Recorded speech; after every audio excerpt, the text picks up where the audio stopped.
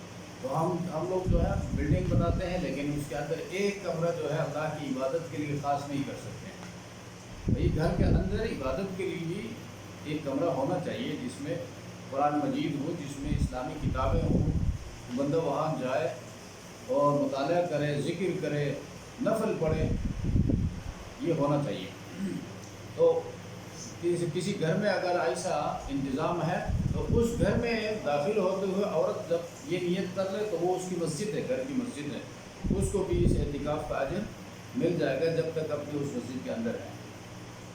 اچھا، تو یہ عاکفین کے حوالے سے یہ مسائل آپ کو میں نے بتا دیے، اور اعتکاف میں رہ کر جو ہے پھر مکمل اپنے آپ کو دیکھو، روزوں میں بندہ صرف کھانے پینے اور ازدواجی تعلق سے الگ رہتا ہے، وہ بھی مخصوص صبح صادق سے لے کر غروب آفتاب تک۔ اعتکاف کے اندر چونکہ مسجد میں ہوتا ہے تو 24 گھنٹہ جو ہے وہ ان تمام چیزوں سے دور رہتا ہے، ہر حوالے سب کچھ چھوڑ چھاڑ کے اللہ کے دربار میں آ کر ڈیرا لگایا ہوا ہے، جب تک میری بخشش نہیں ہوتی ہے میں اس در کو چھوڑنے والا نہیں ہوں۔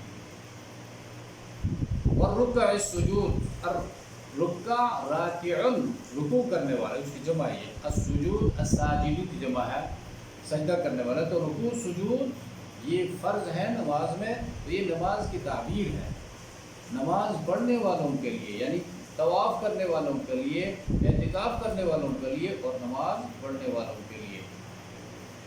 وَإِذْ قَالَ إِبْرَاهِيمُ رَبِّ اجْعَلْ هَذَا بَلَدًا آمِنًا، وَإِذْ مستقل واقعہ ہے، تو ان واقعہ میں وَإِذْ سے جو شروع کرتا ہے نا، کہ وَإِذِ ابْتَلَىٰ إِبْرَاهِيمَ رَبُّهُ وَإِذْ جَعَلْنَا الْبَيْتَ وَإِذْ قَالَ إِبْرَاهِيمُ، یہ وَإِذْ سے شروع کرتا ہے، یہ مستقل واقعات ہیں، ان میں یہ ترتیب ضروری نہیں ہے، یہ دعا پہلے مانگی گئی ہے، وہ بعد میں مانگی گئی ہے، لیکن قرآن کو پہلے آیا اور بعد میں آیا۔ وَإِذْ قَالَ إِبْرَاهِيمُ رَبِّ اجْعَلْ، ابراہیم علیہ السلام نے دعا مانگی تو اس کو یہاں پر بیان فرما رہا ہے، جب ابراہیم علیہ السلام نے دعا مانگی میرے پروردگار، اجعل هذا بلدا آمنا، اجعل بنا، هذا اس کو، یعنی کعبے کی تعمیر ہوئی، اب دعا فرما رہا ہے، تو وہ کتنا بڑا کام کر کے، دین کا کام کر کے دعا قبول ہوتی ہے، دعا مانگنی چاہیے۔ ہذا بلدن آمنا، امن والا شہر، دیکھو بلدن یہ کامن ناؤن استعمال کرنا، اس کو اس میں نکرہ کہتے ہیں کیونکہ یہ مشہور نہیں ہوا تھا، کوئی جانتا ہی نہیں تھا اس کو۔ اور دوسری جگہ ھذا البلدہ، یہ بلدن کے اوپر الف لام لگا ہے، اس وقت وہ دعا جب مانگی جا رہی تھی اس میں لوگ آ کر آباد ہو گئے تھے، وہ نون ایریا، مشہور ایریا، اس سے وہاں پر پراپر ناؤن آیا اور یہاں پر کامن ناؤن استعمال ہوا ہے۔ آمنا، امن والا مقام، ورزق اہلہ، اور روزی عطا فرما اس کے رہنے والوں کو، ورزق، دیکھو نبی علیہ السلام فرماتے ہیں تمہارے دادا ابراہیم کتنے نرم دل تھے کہ بیٹے اور اولاد ہزاروں سال بعد میں آ گئے اور دادا پہلے دعائیں مانگ رہا ہے۔ اچھا، ورزق اہلہ، اور روزی دے اس کے رہنے والوں کو، اس کے لوگوں کو، من الثمرات، پھلوں سے، ثمرات جو ڈکشنری میں تو ثمراتن کی یہ جمع پھل کو کہتے ہیں، لیکن اس میں تمام آسائشات، زندگی کے سامان، من آمنا، جو ایمان لایا، منہم، ان میں سے، باللہ، اللہ پر، والیوم الآخر، قیامت کے دن پر۔ اب دیکھو ابراہیم علیہ السلام نے صرف اہل ایمان کے لیے دعا مانگی ہے، اللہ نے فرمایا قال ومن کفر، جس نے کفر کیا، فأمتعه، بس فائدہ پہنچاؤں گا اس کو بھی، جس نے کفر کیا وہ تو میرا بندہ ہے، اس کا خالق بھی میں ہوں، فأمتعه، میں اس کو فائدہ پہنچاؤں گا، قلیلاً، تھوڑے دنوں۔ اب دیکھو تھوڑے دنوں، دنیا کی زندگی کے تھوڑے دن کا ہے، اور دوسری جگہ قرآن کہتا ہے قل متاع الدنیا قلیل، اے پیغمبر لوگوں سے کہ یہ دنیا کا فائدہ بہت ہی تھوڑا ہے. یہاں پر فرمایا قلیلا، تھوڑے دنوں دنیا کی زندگی میں، ثم اضطرہ، پھر جبراً اس کو لے جاؤں گا، اس کو پریشان کروں گا، لاچار کروں گا. اضطرار لفظ اردو کا استعمال ہوتا ہے الی عذاب النار، عذاب کی طرف، دوزخ کے لیے.